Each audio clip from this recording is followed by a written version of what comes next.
গতকালকের ইসলামী আন্দোলন বাংলাদেশের প্রেস ব্রিফিং এর পরে যে ওনারা ৩০০ আসনেই এককভাবে নির্বাচন করছেন সেটা ধরে নিয়ে এখন আমরা আমাদের কর্মপরিকল্পনা সাজাচ্ছি।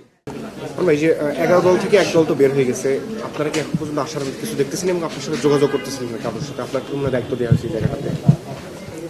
বিসমিল্লাহির রহমানির রহিম।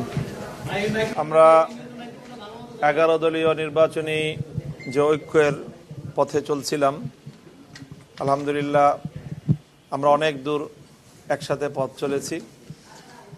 তবে চূড়ান্ত সময়ে এসে আমাদের 11 দলের মধ্য থেকে একটি গুরুত্বপূর্ণ দল ইসলামী আন্দোলন বাংলাদেশ চরমনাই পীর সাহেব হুজুরের নেতৃত্বাধীন কিছু বিষয়ে একমত হতে না পারার কারণে ওনারা গতকালকে চূড়ান্ত ঘোষণা দিয়েছেন যে ওনারা সকল আসনেই নির্বাচনে প্রতিদ্বন্দ্বিতা করবেন।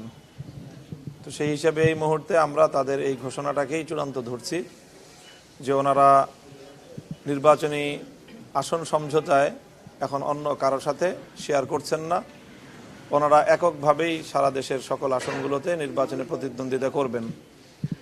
কাজে এই মুহূর্তে আমরা আর সমঝোতার তেমন কোনো আশাবাদ আর রাখছি না।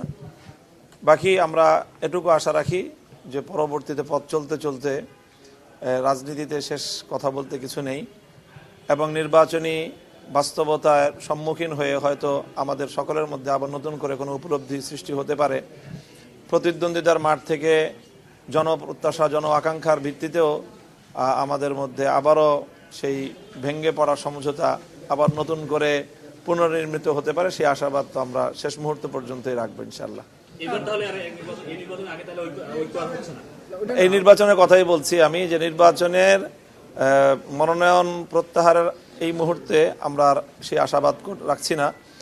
তবে নির্বাচন তো এখনো বেশ অনেক দিন বাকি আছে। 12ই ফেব্রুয়ারি নির্বাচনের আগেও যে কোনো সময় এটা একটা সমঝোতা হতেও পারে, যেহেতু জন আকাঙ্ক্ষা সারা দেশের গণমানুষের প্রত্যাশা যে এক বক্স যে পলিসি আমরা নিয়েছিলাম সেটা ব্যাপক জনপ্রিয়তা পেয়েছে।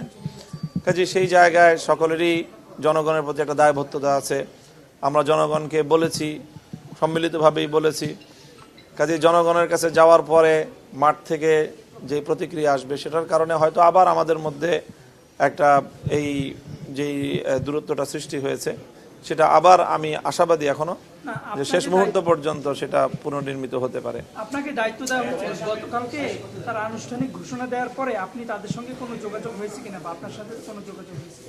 গতকালকে আনুষ্ঠানিক ওনাদের ঘোষণার পরে আসলে আর কোনো আনুষ্ঠানিক আমাদের মধ্যে কোনো আলোচনা হয়নি। ব্যক্তিগত আলোচনা আলাপচারিতা চলছে, এরপরে আসলে মূলত আর আনুষ্ঠানিকতার কোনো পর্ব এখন আর অবশিষ্ট নেই।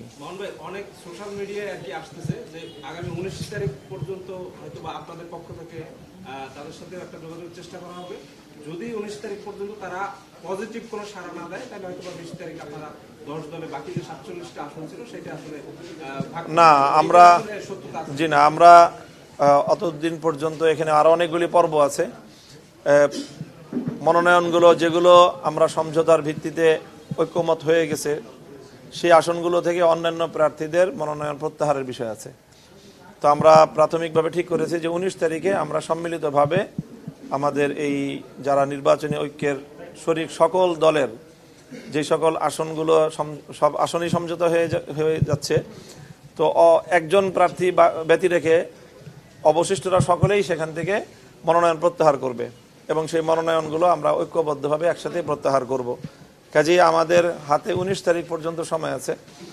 তো আমরা আর 19 তারিখের আগে এখন আর অন্য কোনো কিছুর এই মুহূর্তে সম্ভাবনা দেখছি না, বরং আমরা এটাই ধরে নিয়েছি গতকালকের ইসলামী আন্দোলন বাংলাদেশের প্রেস ব্রিফিং এর পরে যে ওনারা ৩০০ আসনেই এককভাবে নির্বাচন করছেন সেটা ধরে নিয়ে এখন আমরা আমাদের কর্মপরিকল্পনা সাজাচ্ছি। এই মুহূর্তে একটা ভাইটাল সময়, আর হাতে বেশি সময় নাই, প্রচার প্রচারণা 22 তারিখ শুরু হচ্ছে। ঠিক এই মুহূর্তে এসে ইসলামী আন্দোলন সরে যাওয়াটাকে কেন বা কি কারণ হতে পারে আপনি কি মনে করছেন? কারণ তো ওনারা করবে কিনা এটা সামনে যে আপনারা ওনাদের কারণ ব্যাখ্যা করেছেন এবং তাদের বক্তব্য তারা মিডিয়ায় প্রেসে উপস্থাপন করেছেন। কাজে এখানে আর নতুন করে কারণ বিশ্লেষণ করার কিছু নেই। এখন ইফেক্ট পড়বে কিনা আমরা তো আশা করি যে গণমানুষের যেই প্রত্যাশা আকাঙ্ক্ষা ঐক্যের জায়গাটা, এবং আমরা সকলে সম্মিলিতভাবে মানুষকে ঐক্যের প্রতি যে আহ্বান জানিয়েছিলাম সেই কমিটমেন্টের জায়গা থেকে আমরা সরতে পারি নাই। তো সেই জন্য আমি তো আশা করি যে খুব বড় একটা ইফেক্ট পড়বে না। 47টি আসনের মধ্যে আপনাদের 10 জন দলীয় জোট রয়েছে, এর মধ্যে সবার মধ্যে বন্টন হবে কিনা, না শুধু জামাতি? না, স্বাভাবিকভাবেই আমাদের শুরু থেকে যেই প্রক্রিয়ার মধ্য দিয়ে আসন সমঝোতা হয়েছে, এখন ইসলামী আন্দোলন যদি আমাদের সাথে যেহেতু আসছে না, কাজে সেই আসনগুলো আবার আমাদের মধ্যে পরস্পর আলোচনার মাধ্যমেই যেই আসনে যেই দলের প্রার্থীকে সবচেয়ে শক্তিশালী মনে করা হবে, সম্ভাবনাময়, তাকেই সেখান থেকে আমরা আমাদের নির্বাচনী ঐক্যের একক প্রার্থী হিসেবে মনোনয়ন করবো ইনশাআল্লাহ। সেই ক্ষেত্রে নতুন করে কেন্দ্রিক তাদের কোনো সমস্যা না, তাদের মূলত আত্মসম্মানে লেগেছে। এবং ওইদিন প্রেস ব্রিফিংয়ে এটাও বলেছে যে মামুন লোক সহ অন্যান্য ইসলামী দল যারা আছে তাদেরকেও জামাতের ব্যাপারে ভাবতে বলা হয়েছে। আপনারা কি আসলে কি রাইট ট্র্যাকে আছেন কিনা? আমরা আমাদের জায়গা থেকে মনে করছি যে আমরা এখন রাইট ট্র্যাকেই আছি। আসলে সম্মান, মর্যাদা, আচরণগত যে বিষয়গুলো, এগুলো আসলে প্রত্যেকের সেনসিটিভিটি, স্পর্শকাতরতা, যার যার মানে অনুভূতির বিষয়। আর অনুভূতি সকলের তো এক হয় না। আমরা অন্য সকলের অনুভূতিকে সম্মান জানাই, শ্রদ্ধা জানাই। শুরু থেকেই আপনারা এই দলটা, এই গ্রুপটা ইসলামী বলয়ের মধ্যে ছিল এমন একটা অভিযোগ তারা তুলছে, কিন্তু আমরা দেখেছি এখানে অন্যান্য দলগুলো ছিল, সেই এই ইসলামী বলয় থেকে তারা বের হয়ে গেছে। জামাত ইসলামী বা আপনারা বলয়টা না, ইসলামী বলয় থেকে বের হয়ে আপনারা নতুন বলয় তৈরি করছেন, এরকম একটা অভিযোগও তারা তুলছে। এই ব্যাপারটা আপনি কিভাবে দেখছেন? না, শুরু থেকেই আমাদের এমন একটা প্রচেষ্টা ছিল যে আমরা জুলাইকে কেন্দ্র করে ইসলামী এবং দেশপ্রেমিক, এই দুটো শব্দই আমাদের প্রথম থেকেই ছিল। ইসলামী এবং দেশপ্রেমিক শক্তির একটা ঐক্য, এবং সেইভাবেই কিন্তু আমাদের এই জুলাই সনদ বাস্তবায়নের যে আন্দোলনটা শুরু হয়েছিল, সেই আন্দোলনের সূচনাই ছিল 7টা দলের মাধ্যমে, এবং সেই 7 দলের মধ্যে এনসিপি ছিল, গণ অধিকার পরিষদ ছিল, এবি পার্টি ছিল, আর আমরা 4টা ইসলামী দল ছিলাম। কাজে এর সূচনাটার মধ্যেই কিন্তু শুধু ইসলামী দলের মধ্যে এটা সীমাবদ্ধ ছিল না। তখন থেকেই এটা দেশপ্রেমিক এবং ইসলামী একটা জোটের কথা বা ইসলামী অ্যালায়েন্সের কথা আসতেছিল। কাজে আমি মনে করি যে সেই জায়গা থেকে আমাদের যেই পথ চলা, সেটা বিন্দুমাত্র কোনো ভিন্নতা আসে নাই, সেটা অব্যাহত আছে।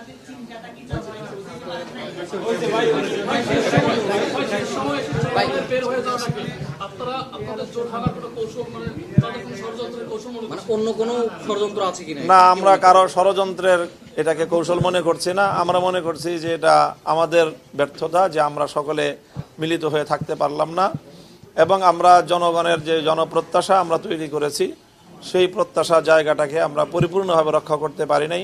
আমাদের কোনো ভুল ত্রুটির কারণে এটা হয়েছে। আমরা সেই ভুল ত্রুটির দায়ভার নিজেরাই স্বীকার করছি, অন্য কাউকে দায় দিচ্ছি না। একটা কথা বলেছে, সেটা হচ্ছে যে শরিয়া আইন নয়, প্রচলিত আইনেই দেশ চলবে। এই প্রচারণাটা জামাতে ইসলামও বলেছে যে এটা ভুল ব্যাখ্যা, এবং তাদেরকে সেটা প্রত্যাহার করে নিতে বলছে। আপনিও এই জোটের মধ্যে আছেন, এবং আলেম হিসেবে আপনার একটা গ্রহণযোগ্যতা অবশ্যই বাংলাদেশে আছে। সেক্ষেত্রে এই যে কথাটা, এইটার ব্যাখ্যাটা আপনি কিভাবে দেন? এটা আসলেও ভুল ব্যাখ্যাটা হচ্ছে কিনা, সেটা আপনাদের প্রভাব ফেলবে কিনা আপনাদের উপর এবং জনগণকে? এটা আমি যেটুকু মনে করি, যে এই কথাটার যে বক্তব্যটা মিরা জামাতের পক্ষ থেকে এসেছে, সেই বক্তব্যের মূল অর্থ হলো যে যেই প্রক্রিয়ার মধ্য দিয়ে বর্তমানে বাংলাদেশ চলছে, যেই প্রক্রিয়ার মধ্য দিয়ে নির্বাচন হচ্ছে, যেই প্রক্রিয়ার মধ্য দিয়ে এখন সাংবিধানিক যে বাধ্যবাধকতার মধ্য দিয়ে আমাদেরকে রাজনীতি ধাপে ধাপে অগ্রসর হতে হচ্ছে, এই প্রক্রিয়ার মধ্য দিয়ে এক দফায় হঠাৎ করে একসাথে একদিনেই ইসলামী শরিয়ার পরিপূর্ণ আইন বাস্তবায়ন করা সম্ভব না। এই সম্ভাব্যতার জায়গাটাই উনি বলেছেন। আমি মনে করি এতটুকুই। কাজেই কোনো কথার মধ্যে এখানে মানে কন্ট্রাডিকশন আমি দেখছি না খুব একটা। ধন্যবাদ।